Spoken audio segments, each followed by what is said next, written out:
Good morning, everybody. Good morning. If everyone could take their seat, get settled in. Outstanding. Thank you all for being with us this morning. Good morning and a warm welcome to all of our journalists, media partners, supporters, and members and activists both here and throughout the nation. I am Trevon Williams, Senior Vice President of Marketing and Communications here with the NAACP. And on behalf of the millions of members, supporters, and activists that make up this powerful network that we call the NAACP universe, we are so honored and thrilled to be able to join for this introductory press conference for the 114th NAACP National Convention right here in Boston, Massachusetts. Long time coming, but we made it. Momentarily, we'll have remarks from our national, state, and local NAACP leadership. But before they come, we know that moments like this are birthed not only through tireless efforts of leaders throughout the NAACP, but also through inspiration, support, and commitment from outstanding allies and partners. With that in mind, we would like to bring to the podium the mayor of this great city, Mayor Michelle Wu, to bring us some opening remarks. Michelle Wu, the floor is yours. Thank you, Trevon, and good morning, everyone. Thank you so much. We have been waiting for this day, and it's thrilling to be here to welcome everyone and to hear from the luminaries who are part of our local ecosystem and also our national visitors who are bringing their heft and their brilliance to Boston. I want to thank NAACP Chairman Leon Russell. I want to thank President and CEO Derek Johnson, Convention Committee Chair Michael Turner, National Board Member Michael Curry, our very own, our branch president, Madam President Tanisha Sullivan, Director of the Youth and College Division, Wisdom Cole, Boston NAACP President Emeritus, Joe Feaster, who couldn't be here but sends his love, and Mr. Louis Elisa, as well as Conference Presidents Emeritus, Charlotte Nelson, Darnell Williams, and I know some of the NAACP Summer Fellows are here with us as well. Ashley Robinson, who's currently earning her MBA at Brandeis, and Ashley Reed, who just graduated from Harvard Business School last month. I know several of our colleagues in government and in elected office are here as well. We thank them so much for their partnership and their leadership. I see State Representative Russell Holmes here, who's been a stalwart and a champion. I'm going to scan and give me a wave if I don't see you. I see City Councilor at Large Julia Mejia here, City Councilor Kendra Lara. Did Councilor Fernandes, we all came from the same event just about 10 minutes ago, so I assume Councilor Tanya Fernandes Anderson is on her way from that other event, who is a district councilor for this district as well. And thank you so much. Who did I miss in elected office? Oh, State Representative Aaron Michaelwitz is here, and of course you're going to hear from the speaker as well in a little bit. To the entire NAACP team here today, the national, local branch, board members, thank you. Thank you for choosing and trusting our city with the gift of your energy, your presence, and your power. We are so honored and excited to be welcoming the 114th National Convention to Boston. I also want to thank many members of our cabinet who are here today, working hard on behalf of the city of Boston every day. Our senior advisor on racial justice, Lori Nelson, our chief of economic opportunity and inclusion, who has also served as first vice president of the first chartered branch right here in Boston, Shagun Itawu. Our chief of communications, Jessica Pierre. Chief of community engagement, Brianna Malor. Director of OPAT, Office of Police Accountability and Transparency, Stephanie Everett. We're also joined by our Director of Tourism, Sports, and Entertainment, John Borders IV. Director of Nightlife and Strategic Initiatives, Corrine Reynolds. Donald Wright, Makai. There's many folks from our team who work hard every single day. And again, thank you to Speaker Ron Mariano and the entire state legislature and state. Thank you to Meet Boston CEO Martha Sheridan, Executive Director David Gibbons of the Massachusetts Convention Center Authority, and all the community members joining us from across our city right here in Nubian Square, the heart of Boston. Let it be known that we are not the same Boston that hosted the last national conference in person many years ago, and we are not even the same Boston that was scheduled to host this very same convention in July 3 years ago. That Boston had never had a person of color serve as mayor, and now thanks to my sister in service, Kim Janey, who paved the way, we've had two. We have greater representation on the city council with my incredible colleagues, greater representation at the state level, thanks to the grassroots organizing and leadership of so many, and even the very neighborhood where most of the convention will be centered, the Seaport. Thanks to the work and the diligence and the focus of this city and many of the people in this room, there are more than ever now Black and brown-owned businesses in this thriving neighborhood of Boston, and efforts underway to ensure that we will see equity represented in every part of our city and every part of our economy. And while we're proud to celebrate the many notable firsts from these last few years, I want to be clear that Black leadership, Black excellence, Black resilience, and Black joy are not new here in Boston. Boston is not only the cradle of democracy, but the birthplace of the abolitionist movement, without which our democracy would have remained inequitable and incomplete forever. Just down the block from this building, which is named in honor of Boston's first Black City Council President, Bruce Bowling, stands the historic 12th Baptist Church. Hello, Reverend Willie Bodrick. The very institution where the Reverend Dr. Martin Luther King Jr. deepened his faith, found his calling, and found his love, and we're proud to have that forever memorialized with the Embrace on Boston Common.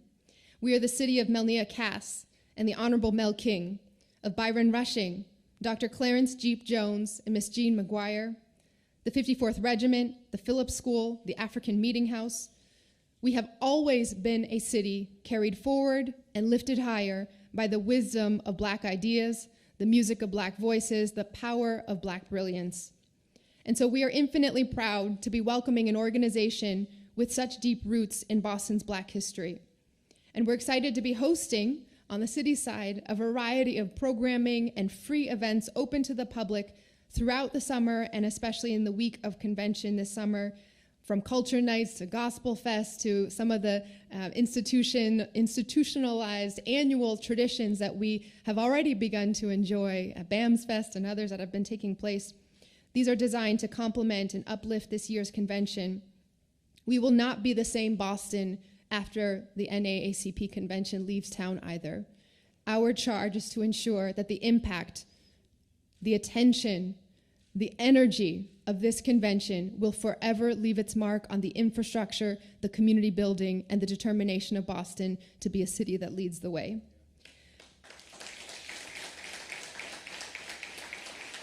It is my incredible honor to be here with the team at the NAACP that is activating our communities, disrupting unjust systems, and ushering in the next generation of Black leadership to create a more equitable future for all of us.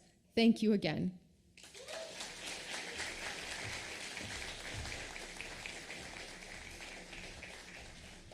Outstanding. Thank you so much, Mayor Wu, for those warm remarks. We're so thrilled for the opportunity to be with you all.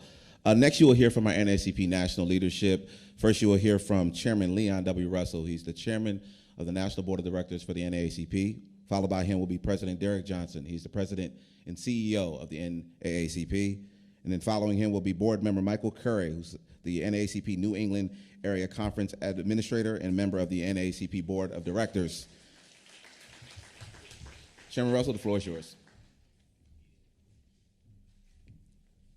Thank you, Trevon, and good morning to everyone.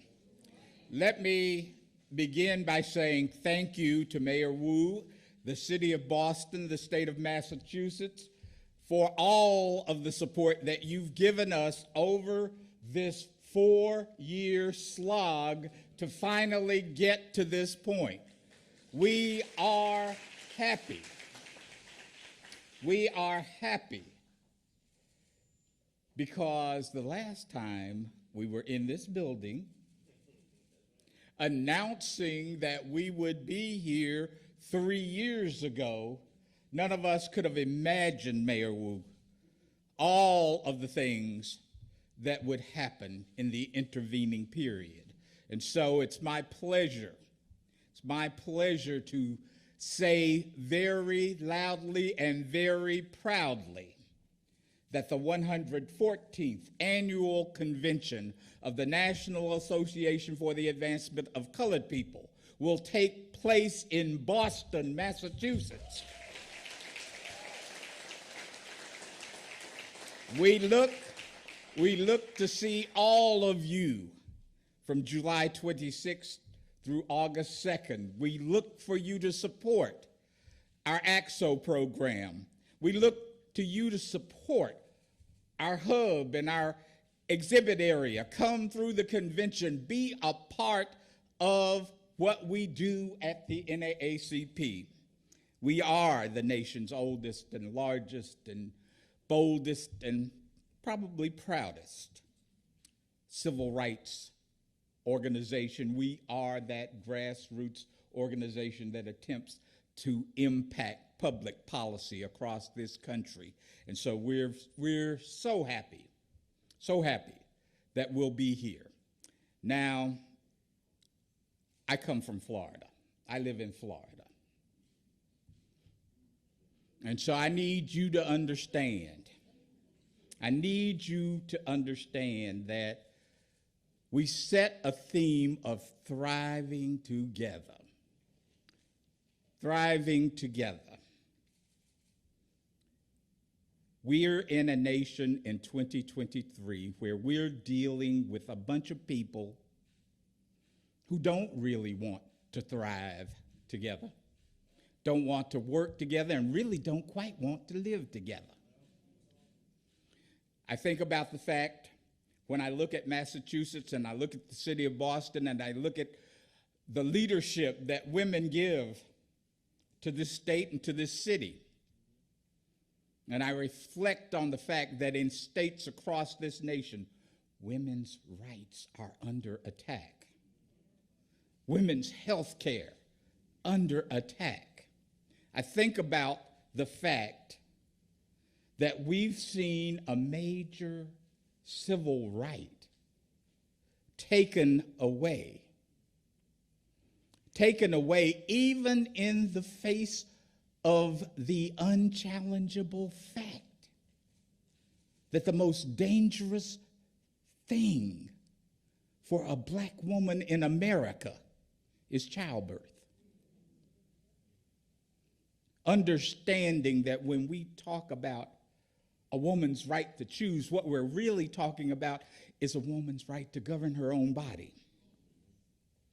And I think about the fact that as we look across the country and we see an attempt to roll back our history, you did a litany of the history of black folk in Boston and in Massachusetts, but there is an unrelenting attack on telling the real history of black folk in America. Because some folks say, oh, you don't need to be awake to that. You know, my state, they say, is where woke goes to die. Well, when we come to Boston in July, we're going to wake this place up. We're going to wake this place up. We're going to face the fact that we need to continue the fight for quality education and equity in education.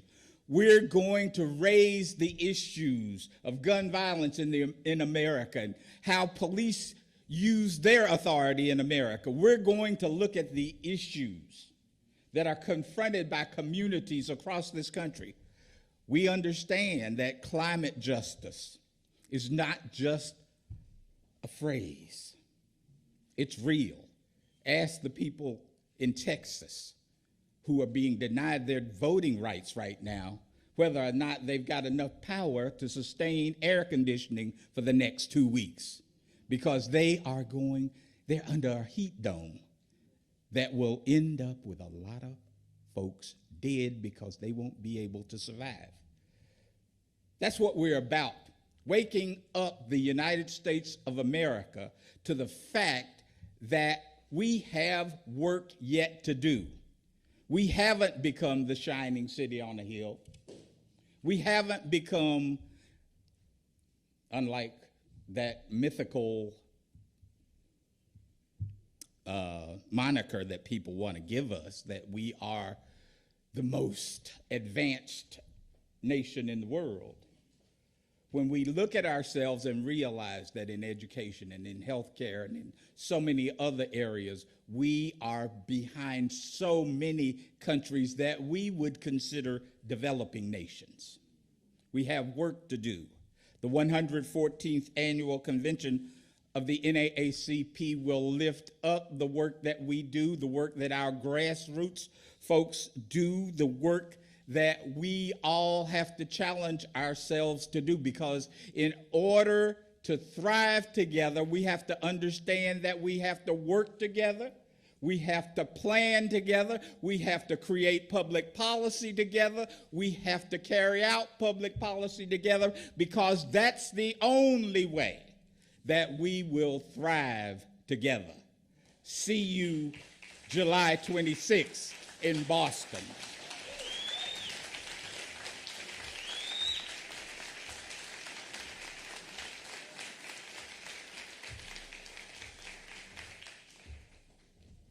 Good morning.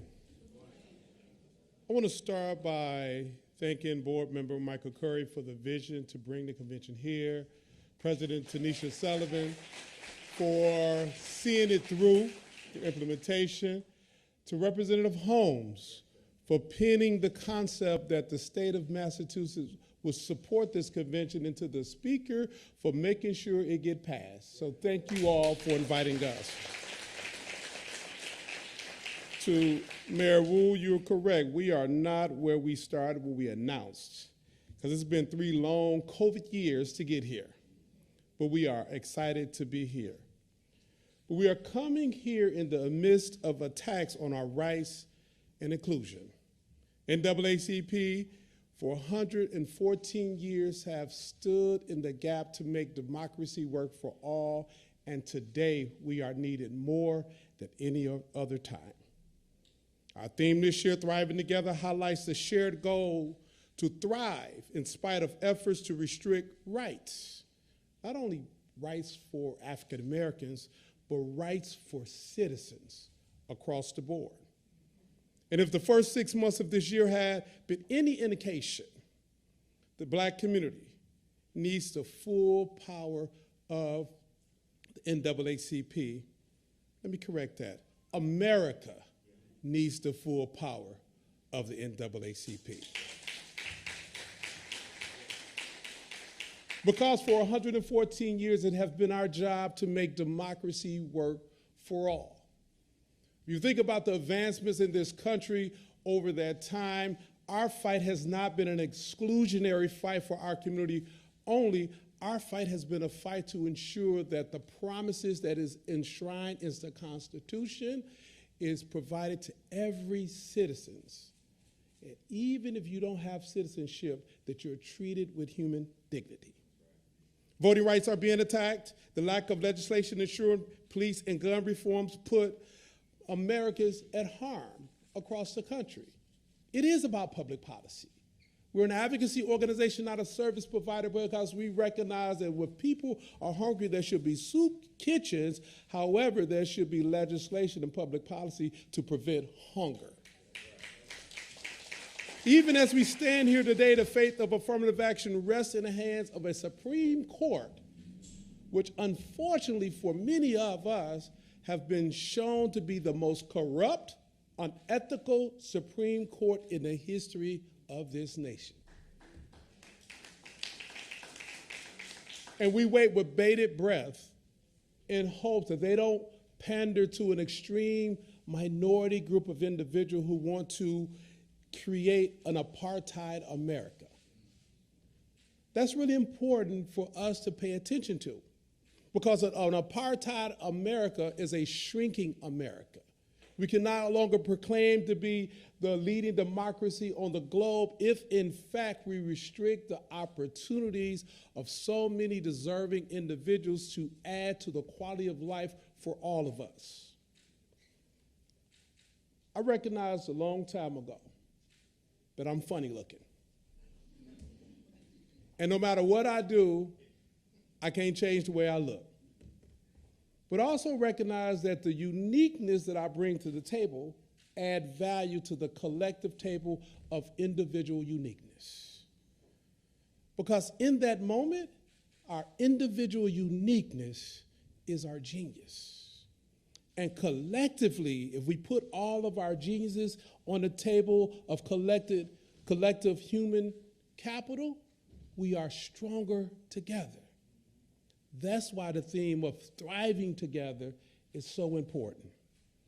The NAACP will not allow hate-inspired people in power to turn the clock back.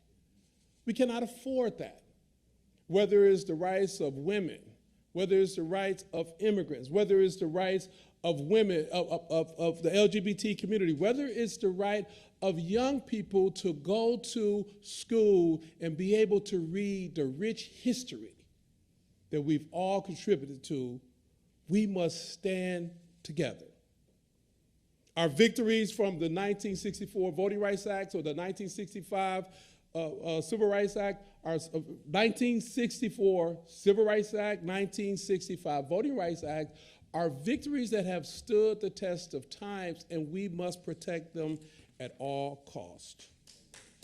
We recognize the coordinated attempts to reverse the triumphs of the past, to reverse our role, our mission, our goal as an organization to make democracy work for all because of the fear of a few that a more collective inclusion democracy make us prepare for our future. We are in a global economy. No longer should we be fighting local parochial fights about identity. Identity wars, culture wars will kill this democracy. Our democracy is in peril, and so for the NAACP, we recognize that our voice is not only for one community, it's for all communities. We must thrive together. The tricks of America's dark past must be stopped. We're prepared to continue this fight, and we invite the community here in Boston, across all cultural relationships, to join us in that fight. You know, every time I come to this part of the country and I land at Logan Airport and I begin to drive around with all the universities around town, I get smarter.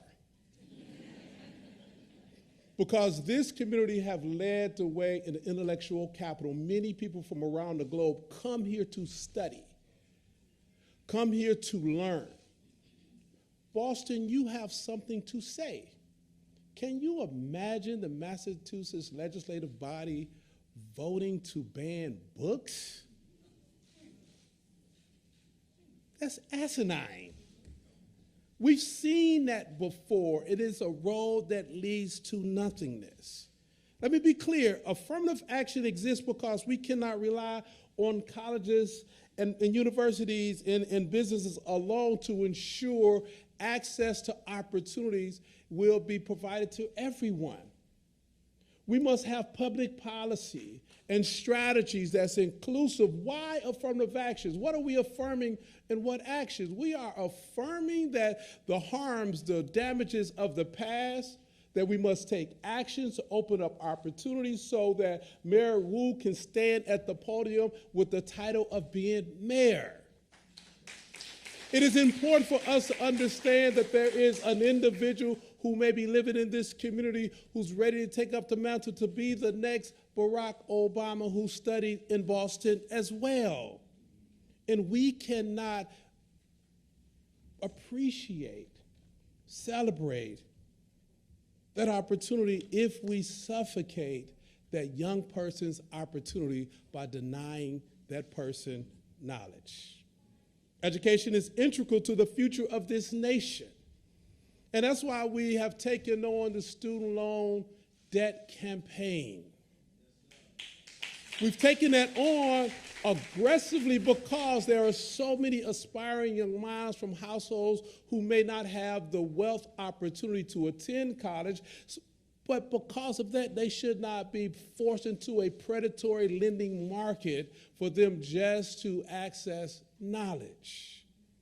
Student debt cancellation for us is one of the strategies to close the racial wealth gap. Why? Because over the last 30 years, legislative bodies across this country, in lieu of not taxing the most wealthy in their state, they cut monies for universities and colleges, therefore increasing tuitions as the Congress refused to increase Pell Grant. And we were told for the last 30 years that if you want to succeed, go to college. Not everyone could get a scholarship, resulting in some of those same individuals without the family wealth to go and take out student loans because it became too expensive.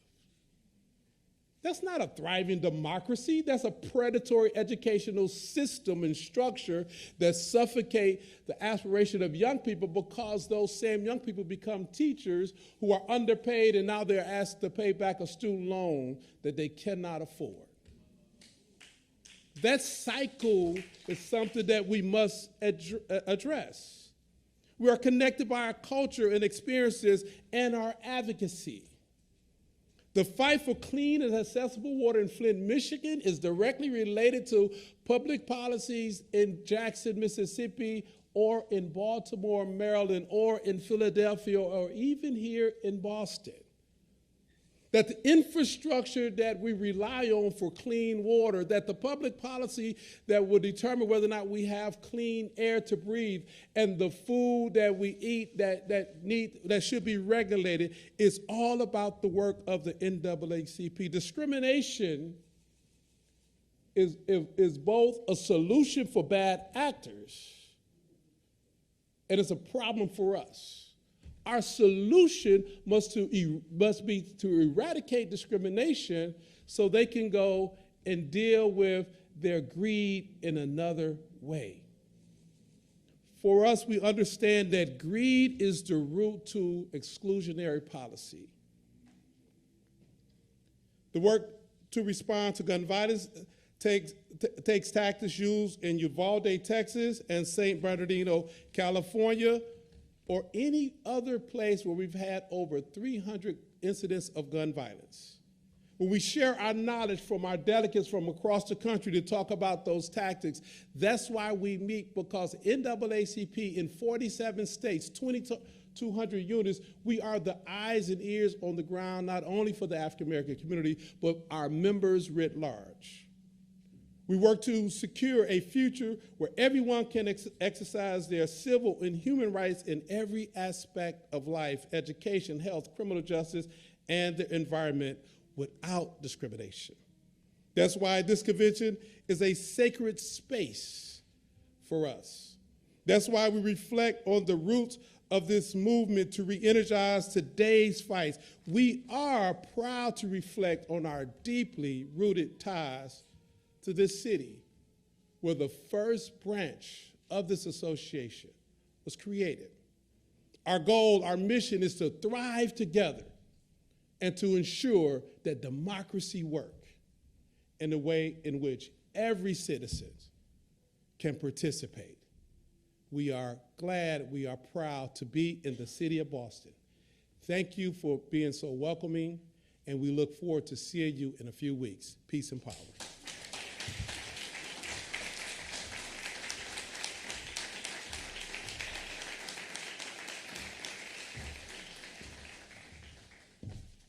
Good morning.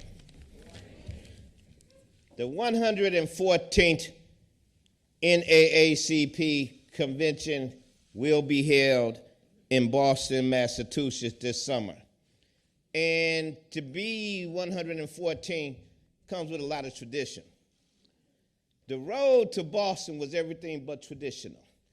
And let me quickly share with you the journey. You applaud yourself. This is the longest planning convention we have had and we ever want to see. We started planning in 2018.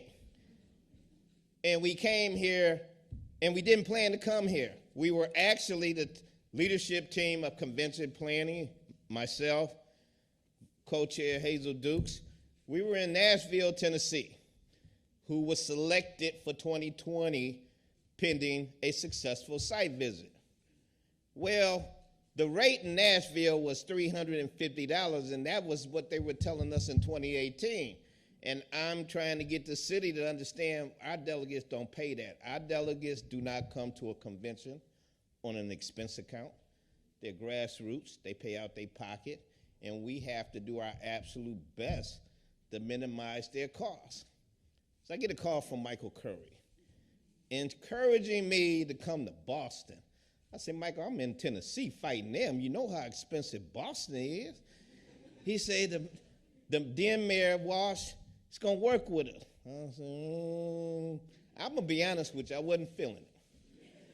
Then I get a call from Mayor Walsh. I said, Mr. Mayor, you know you got an expensive, a very beautiful but expensive city. So the mayor says, we're going to create a fund so that nobody loses. The delegates won't get charged over $200, and the hotels won't lose by giving them that rate. And so each year, I get a new best friend in that community, in that city. And my new best friend for Boston is Mayor Wu, because Mayor Wu didn't make that commitment, but she honored it. She and her team, they not only honored it, they expanded on it. And so, Mayor Wu, to you and the team and the city of Boston, I say thank you. And then there's the Boston branch with a tenacious leader and the president of Tanisha Sullivan. And I can't tell you, Boston branch, she has taken it by the bull by the horns, and she is going to ride us into a very successful convention. There's no doubt what she and the branch is doing into State Rep Holmes and the legislature in Boston. We cannot thank you enough. The NAACP is a network of activists and community leaders across the country who are building Black political and social power through advocacy, litigation, and civic engagement. Ideas born from the convention are translated into impactful action throughout the year. During each convention, delegates debate and vote on resolutions which govern how the association will respond to issues including criminal justice, environmental justice, education, and gun violence. We view our work to ensure civil rights and social justice with a surplus mindset. We have everything we need to succeed and the power to enact the changes we want to see. We are Black and thriving. I want to, if Dr. Hazel Dukes and Gia Gingrich, could you please stand and recognize the co-chairs of convention planning?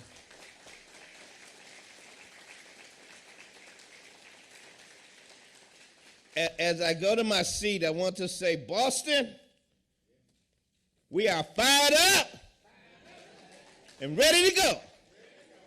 We will see you in 4 weeks. Thank you.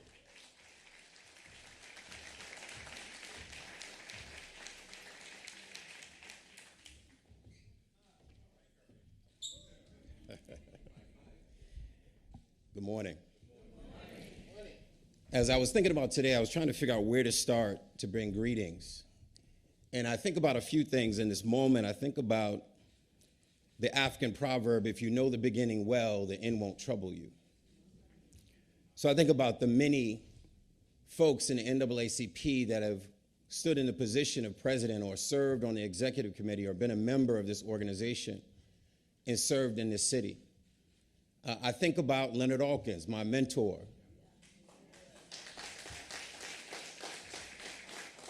Chairman Turner may not know this, but this conversation about the convention coming here started way before that call to Chairman Turner. Michael Munn, who's here, knows that that call goes back many years ago when Leonard Alkels was president. And I made a call to Anna Aponte, the former leader of our convention planning, and said, hey, we need the convention to come back to Boston. And me and Anna got on a phone call, and she was communicating with Michael Munn, and we couldn't solve for the pricing of the hotels. Because as Chairman Turner and others have said, it's difficult to come to a city if people can't afford to come. So I want to just take a moment to just pay respect to the people that made this moment possible. I think about our DA would tell you, our current DA will tell you that his father, Bob Hayden, wrote the history of the Boston branch of the NAACP. And it gave all of us a consciousness about this moment we're in and how much we've been to get to this moment.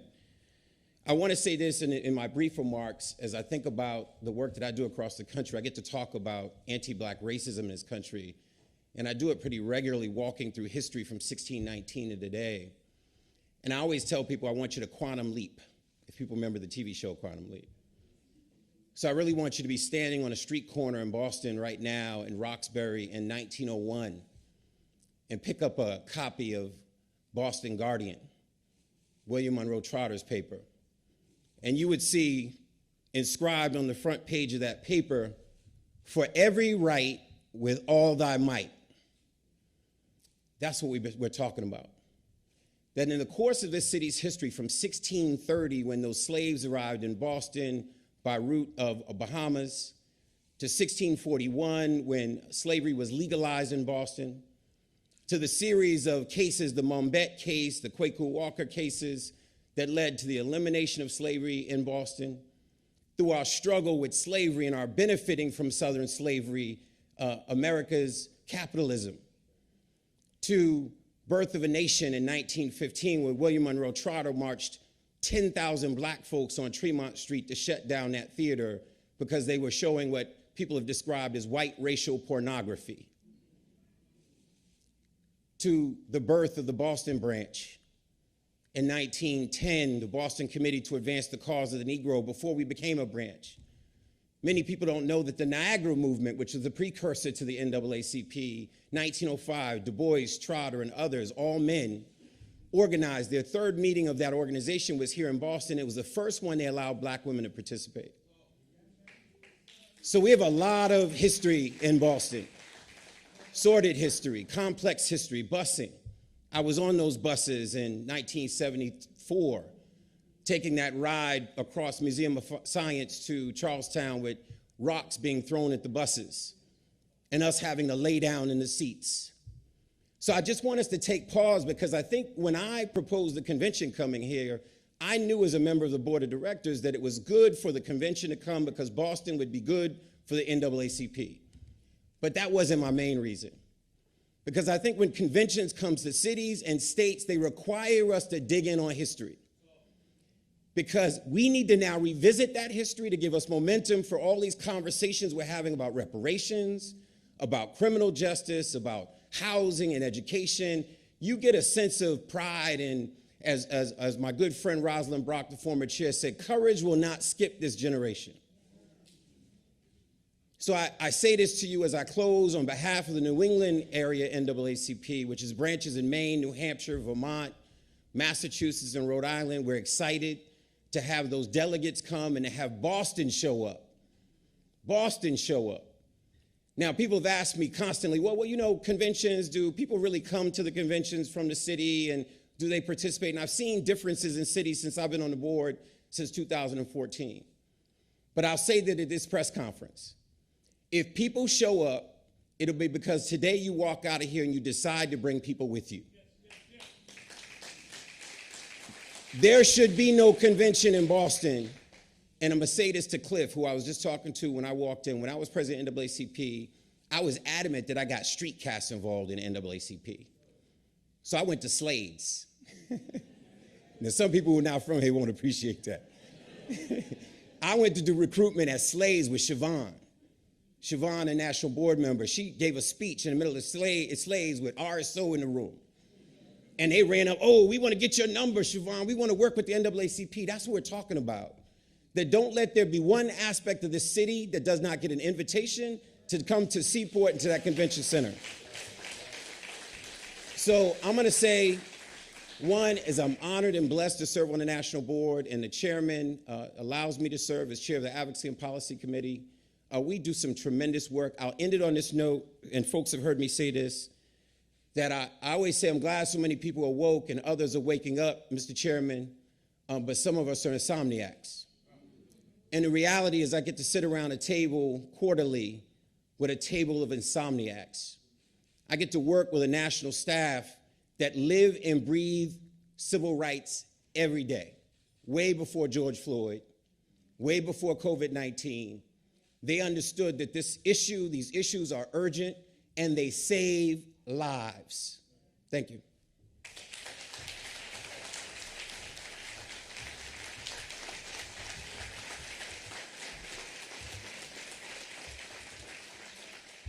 Let it be known the NAACP is wide awake, and we are the organization of both Capitol Hill and the Corner Store. As we made mention to throughout this morning, in order for our families, communities, and this nation to reflect the sort of advancement and progress it so richly deserves, we need to be willing to go after those dreams collectively and drive together. And in Boston, we have found true leaders and allies to help us in realizing that dream. Invited next to the podium in this order, we'll have Meet Boston CEO Martha Sheridan. Followed by her will be Massachusetts Convention Authority Executive Director David Gibbons, NAACP Boston Branch President, the powerhouse that is Tanisha Sullivan, Massachusetts House Speaker Ronald Mariano, and Mass Mutual Executive Dominic Blue. And rounding them out will be our National Director of Youth and College, Wisdom Cole, in that order.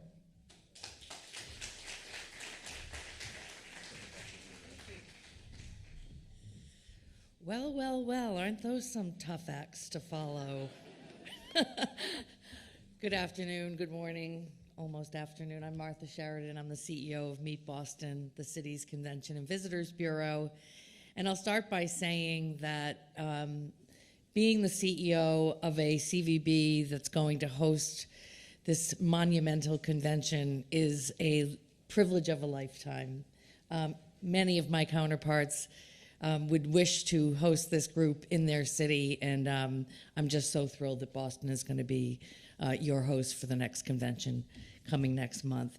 So we're thrilled to host the 114th National Convention.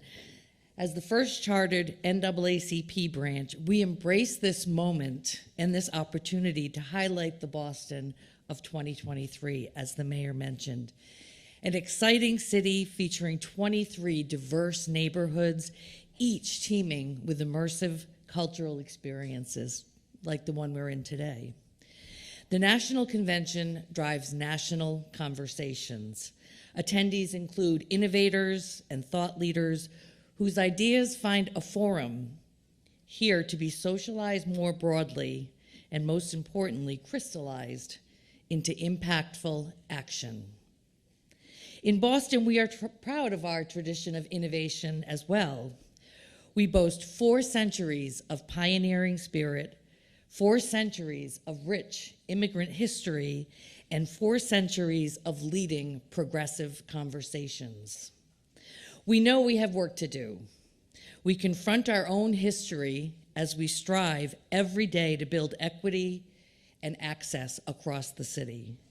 So as some areas of this nation, as has been noted, work to curtail rights and restrict access, here in Boston, Massachusetts, we celebrate those stories and seek to amplify them however we can.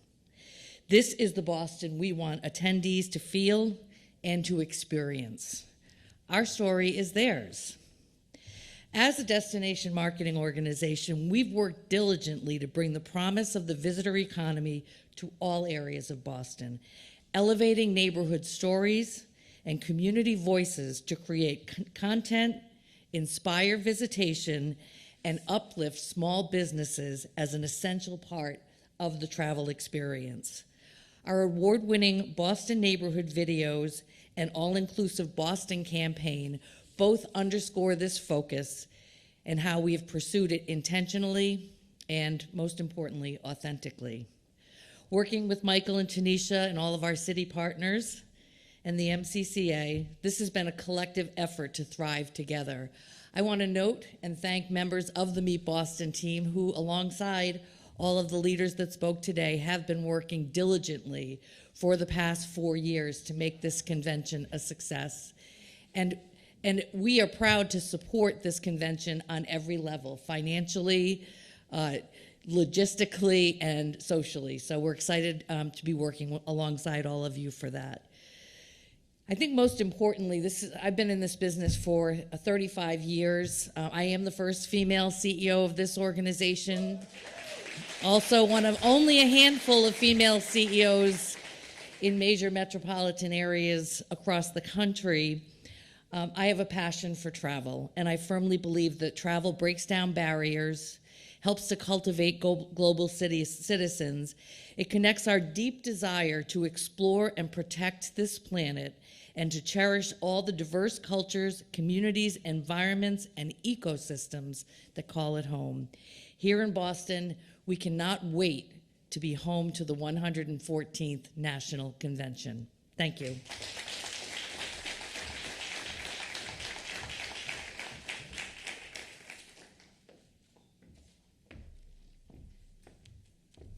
Good morning. I'm David Gibbons, and I'm the Executive Director of the MCCA, the BCEC, where everything's going to happen. But I would like to thank President Derek Johnson and Tanisha Sullivan, and especially Michael Curry for inviting me here today. And it's incredible to think that 4 years has gone by since the 110th Annual Convention in Detroit. And we were out in Detroit, and we were joined by representatives of the city of Boston and of the Commonwealth of Massachusetts, because we were welcoming the 111th National Convention to be in Boston summer of 2020. Nobody could have predicted what the world would face and the impacts of COVID-19 on the city and on our industry. Today, I'm proud to be joined again by community leaders from the city and the Commonwealth to welcome the NAACP back for the 114th. As the Executive Director of the Authority, I want to thank the NAACP's National Board of Directors for choosing Boston, and I want to recognize John McDonnell, our chair, and the board of the MCCA, which is both city and state, for the support they've given me over the past 4 years for our team to make it happen. The dedication and enthusiasm in getting this historic event back to Boston. I'd also like to thank the members of Meet Boston. I think I first met Martha. We're in a room, and I said, we've got this big deal. Trust me, we're going to make it happen, and I've got your back. And off to Detroit we went. And I also, Tanisha, we've been working for 4 years to make this happen. You know, I'd like to thank our team, Milt Herbert and the BCMC, who make the business side of this happen, and the sales team. Lisa Devaney and the welcoming team, and Michael Munn, who helps make it all happen for many, many years. And when the event lands in the building, Jocelyn Bino and Stacy Compton are the ladies who are going to make it work. Thank you. So in our business, in the meetings and events business, a venue like the BCEC is booked 6, 7, 8, 9 years in advance. So when we got hit with this COVID bump and we lost the show, to be able to stand up this show on a 2-year notice to reconstitute it all took a tremendous effort from everybody from this total community. And it's really a testament to how much this city values having your event here. We're not giving up, and finally we're back here. And I think you did an interim virtual in one of those off years, so congratulations on that. We have tremendous advantages within our industry. The biggest, though, is the city of Boston itself. When the attendees come to the BCEC or the Heinz, they set up home base in these facilities. But their events extend beyond our walls. They connect with our business communities, our academic communities, and explore our neighborhoods. We're excited to host the NAACP for this highly anticipated event, but it is the collective hospitality of the entire city that will showcase Boston next month as the industry leading destination that we've become. So thank you and welcome.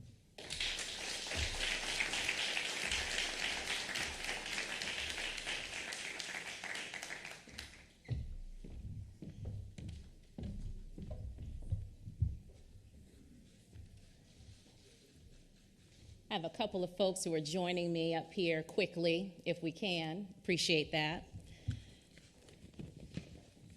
A few folks. Thank you. Quickly. I'm Tanisha Sullivan.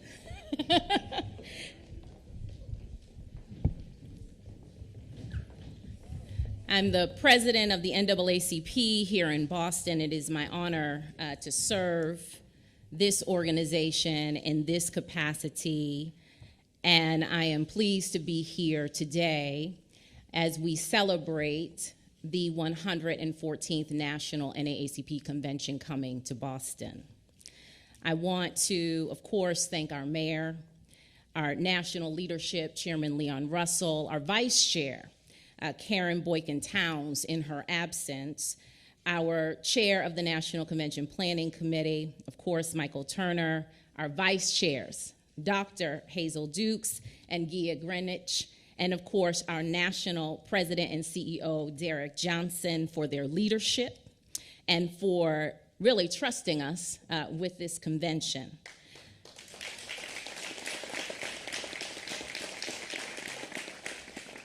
I also want to take a moment to thank Michael Curry. He is, as many of you know, my predecessor in this role and certainly left very big shoes to follow. But we have been blessed with a dynamic executive committee here in Boston that has been resolute in ensuring that the work, that the mission of this association is carried out unapologetically with great resolve. And so several of them, many of them are standing up here with me today because I believe that as we talk about this theme, thriving together, I want you to see that we are truly thriving together.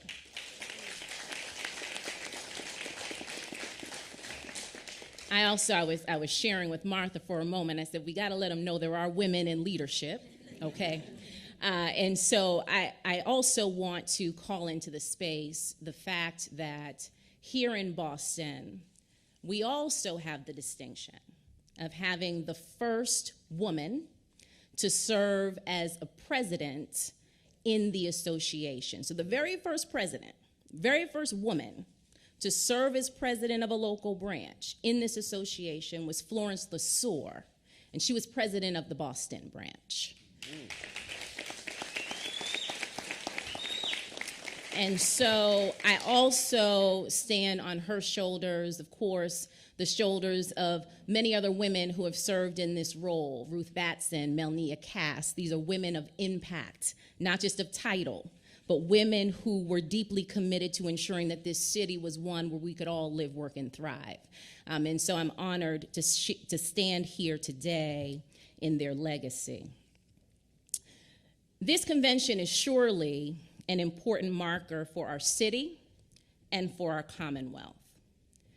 Given our reputation as a racist city, this is both an opportunity for us to reintroduce ourselves to the nation as a community that is doing the work necessary to challenge racism and all of its structures. But it is also an opportunity for us to take up a challenge against complacency. We still have work to do in this city. Our public schools require deeper investment, and our children deserve safer neighborhoods. Black-owned businesses deserve parity in city contracting, and in one of the most flourishing cities in our nation, being Black should not be a pre-existing condition to low-quality housing, education, health, transportation, or other key indicators of a thriving community. We need more than representation. Specifically, we need to experience the difference in public policy making that representation should usher in. We deserve everything that is good in this country, everything that is good in this Commonwealth and city. And the NAACP will be here this summer to double down on our resolve to continue in this battle for the promises of our nation.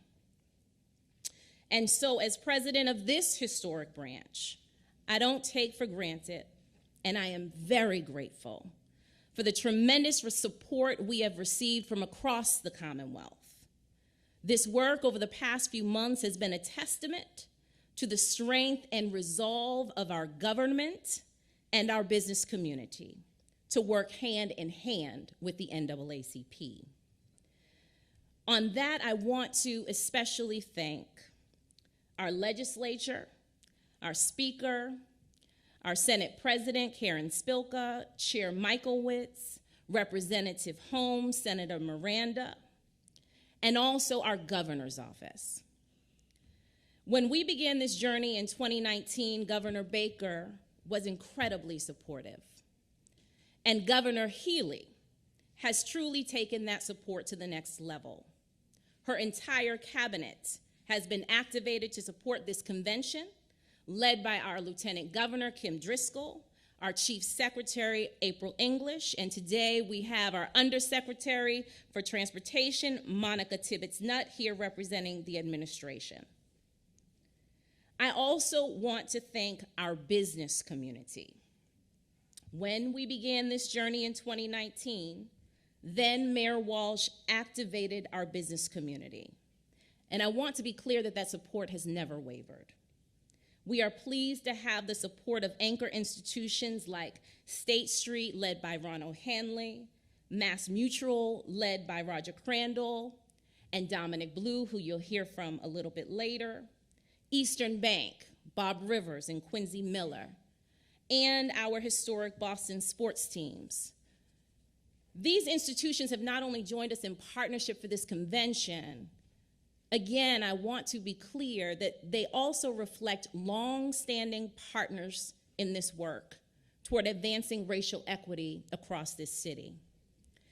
And because of the support of our government, of our business community, working in partnership with the NAACP Boston branch, we have, as a local branch, received nearly $4 million in support from these entities.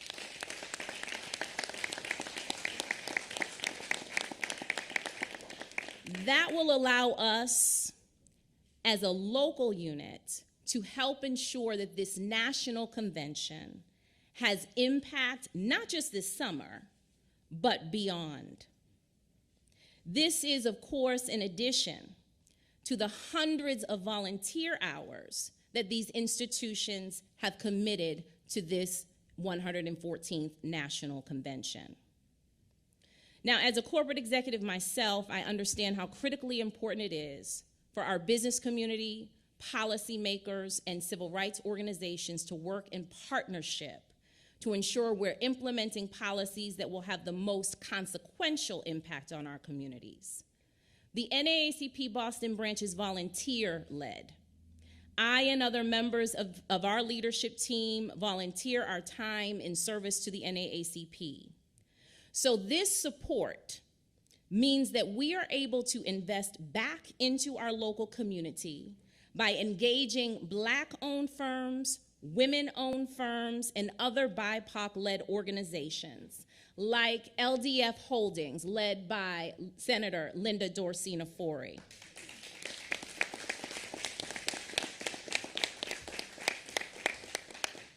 Internationally recognized, Boston-based, Dorchester-born and bred, Rosemark, led by Shirley and Rose Strahan.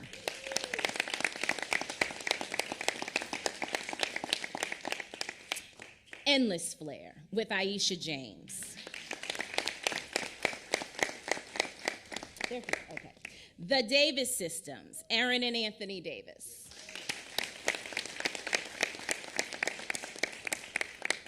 Jackson Communications, Gail Jackson Blount.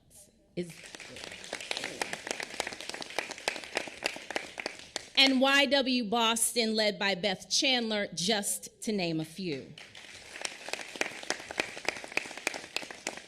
We're just getting started.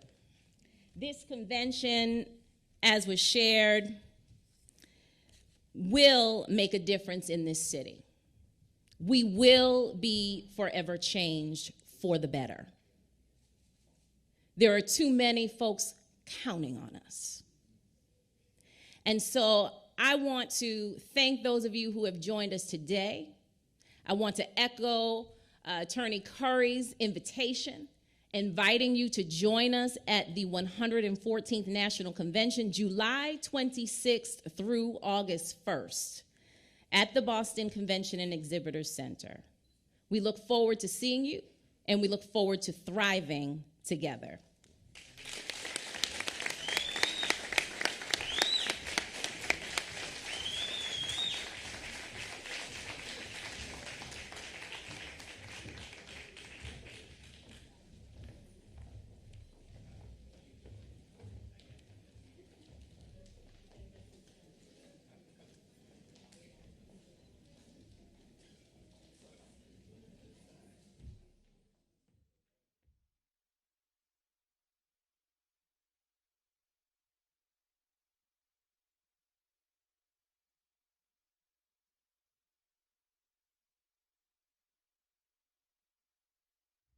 My name is Ron Mariano. I happen to be the Speaker of the House in Massachusetts.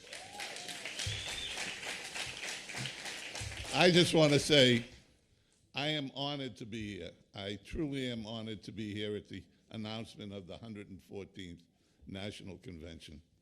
A little aside as to how I got here. We were doing a budget, and Russell Holmes came up to me and asked for amendments, as he has often asked in the past. But this one was specific to the NAACP. And when he told me how much he was looking for, after they picked me up off the floor, I went to my ace, Chairman of Ways and Means, Aaron Mikowitz, and said, I said, can we do 2 million? Lo and behold, we can.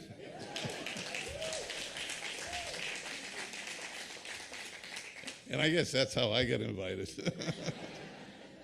It's a $2 million ticket, but Russell, it was worth it. Again, I listened to President Johnson's comments and was really touched by the struggles that are ongoing in this country.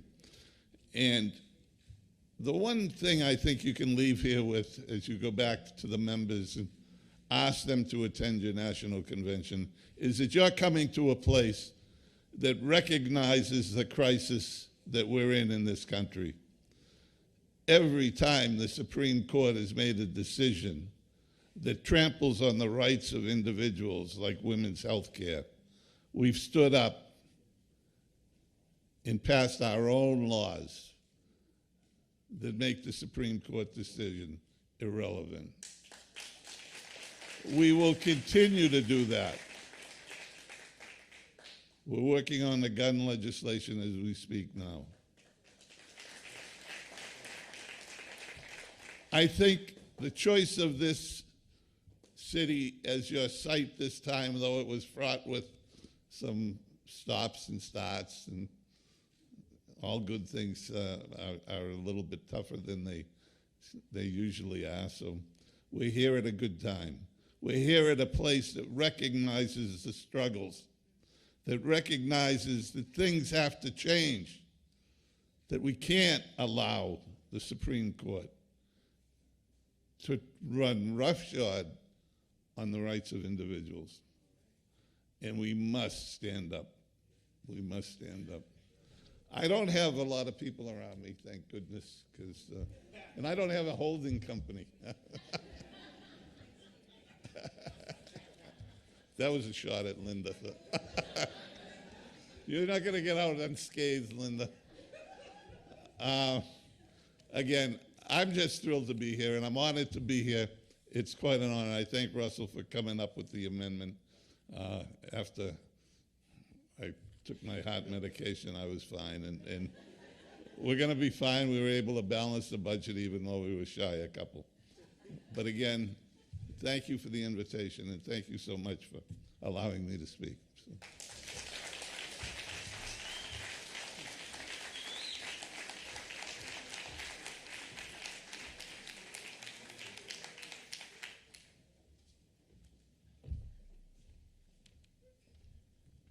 Good afternoon, everyone.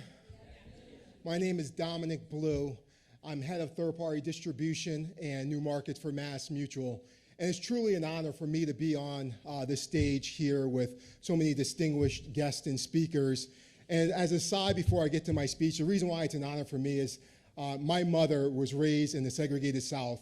And every day she taught me the importance of the work that the NAACP was doing for our communities. And it's really full circle for me to be sitting on the stage here today after learning those many lessons.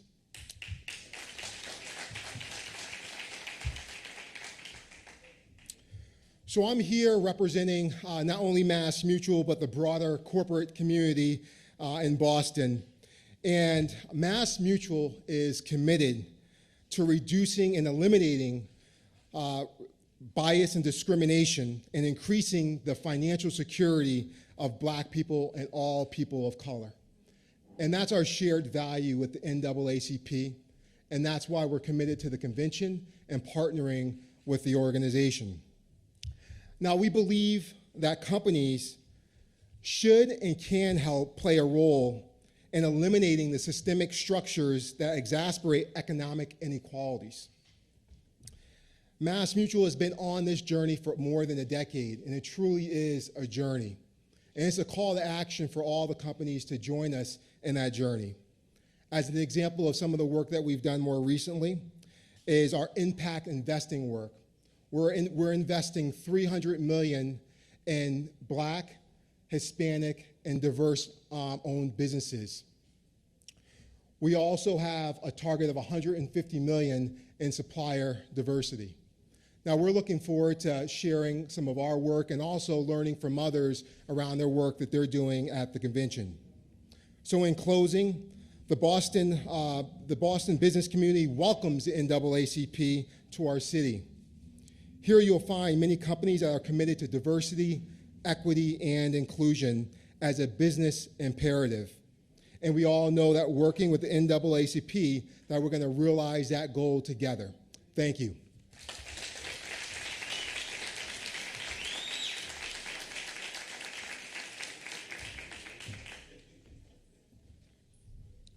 So it looks like I'm rounding out today. And you know what that means. As a young guy in the room, I got to bring that energy. So Boston, are you fired up? I can't hear y'all. Boston, are you fired up for the NAACP? That's what I like to hear. Come on, come on. It's an honor to stand before you today as the National Director of the Youth and College Division of the NAACP. As we embark upon this journey to the 114th National Convention here in Boston, we embark upon a lifelong journey to unlock the incredible potential that lies within our youth, our activists, our organizers, and leaders in 2023 and beyond. In this pivotal moment in history, we find ourselves at a crossroads of progress and change. We are the torchbearers of the movement that have fought tirelessly for civil rights, equality, and justice. We must continue that legacy with unwavering determination. I want to take a moment to acknowledge the building that we are gathered in today, the Bruce C. Bowling Building, named for one of Boston's Black trailblazers. It is now home to the state-of-the-art green building that serves as a hub for education and innovation. Located within the heart of Boston's historically Black neighborhood, Nubian Square. The key to the building Black political power lies within our ability to mobilize and empower the next generation. And I want to thank the leadership of the NAACP for empowering myself as the director, empowering our youth board members to continue that fight and to run alongside of us. That empowerment begins with the investment in their education. This building is much more than a building. It's a symbol for the future. A future where our leaders not only make investments in our youth, but do so with an intention to uplift their entire community. That's why we're fighting for the educational system that moves us closer and not farther away from the American dream. A system that is free from violence and crippling debt. A system that embraces the truth and promotes progress. What Boston leaders have done to invest in our youth should serve as a model for local, state, and national progress. As we prepare for this pivotal annual meeting in the great city of Boston, we must understand that this work we do must be felt across the nation. This work will equip our youth with the resources and knowledge necessary to harness their collective power and making transformative change by shaping national conversations, influencing policy, and demanding accountability. We've come here to continue to our work to dismantle systemic barriers that hinder our young people from reaching their full potential. Our continuation of this fight ensures that our young people will not only survive, but thrive in a society that has historically marginalized and overlooked their talents. As we convene this historic convention, let us remember that the road ahead is not without challenge, but those challenges are the fuel that ignites our determination and propels us forward. Let us commit to building bridges of understanding, fostering spaces for dialogue, and uplifting one another in our pursuit of justice. Together, we reshape the narrative of our nation. Together, we can transform the landscape of politics and power. Together, we can create a future that celebrates the diversity and richness shared in our humanity. The time is now. The moment is ripe. Let's embrace with an open heart and unwavering resolve. Together, let's build Black political power and usher in an era of progress, equality, and liberation for all. May this convention be the catalyst for change that resonates far beyond the great city. All roads lead to Boston. Every single one of them.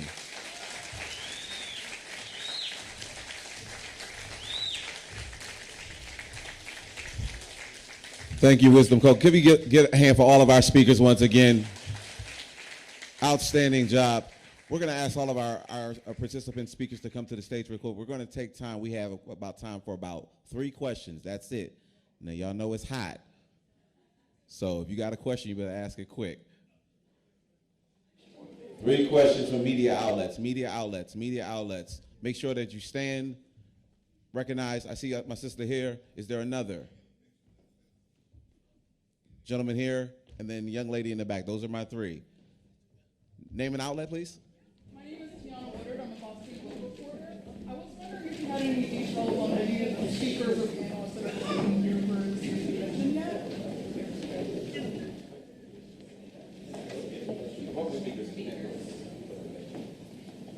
Speakers and panels.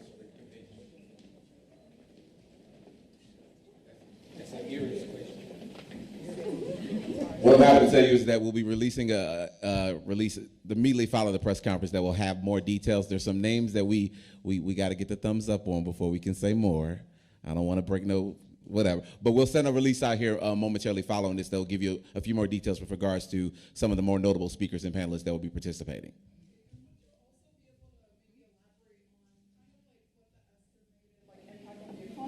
I know, like, for example, for past years, there's been, like, projections of growth of, like, the money it brought to, like, Atlantic City and other homes. Do you have any info on what that could be for Boston? Hi, we have some preliminary numbers, well in excess of $10 million in direct spending for the week that the group is here, but it's a moving target. We'll be gathering some more data on the offsite activities and adjusting that number as we get closer to the convention, but it's a significant impact for sure. I'm going to just add to that. I think what's important to note is that while there's approximately, as Martha shared, the 10 million direct, we are also being very intentional about ensuring that we are including Black-owned businesses, BIPOC-owned businesses, women-owned businesses to help ensure that the impact is felt across the region. And that does take great intentionality, and one of the reasons why we wanted to specifically call out some of the consultant firms that we've already onboarded.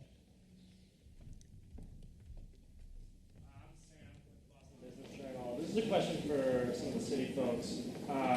You guys spoke to a fund that was created under Mayor Walsh and expanded under your administration on the cost of attendance for people coming to the convention. Do you have any more details on that? How much is the expected cost for people attending, and then how much does it grow under your administration?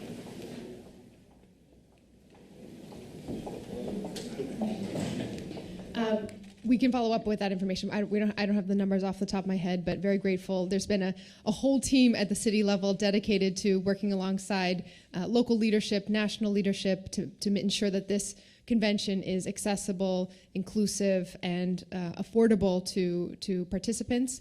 I will say several of those leaders are in the room, many different parts of our cabinet engaged, and I'll give a shout out also. We had recognized the city councilors who were present at the beginning of the program, but since then, City Councilor Rutzi Luijen has joined us, and we had shouted out City Councilor Tanya Fernandes Anderson, the district councilor here, but now she has arrived as well.